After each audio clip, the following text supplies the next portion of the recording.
guys, welcome sa ating channel.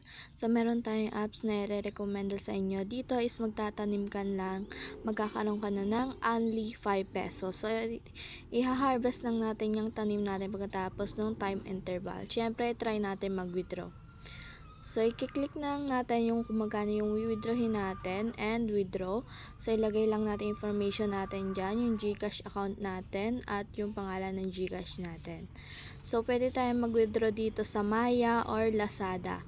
So, kung ano yung gusto nyong gamitin pang withdraw. So, pagkatapos natin maglagay ng ating mga information, i-click lang natin itong lagyan natin ng check and confirm withdraw. So, wait lang po tayo ng ilang minuto para pumasok yung ating withdraw sa ating GCash. Ito yung mga nakaraang withdraw natin. So, talagang literal na 5 pesos only siya. Ayan.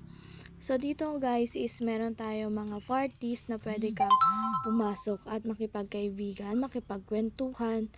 Ayan guys. So, kung gusto nyo nito guys is lalagay ko yung ating link sa ating comment section at maglalagay din tayo sa ating caption.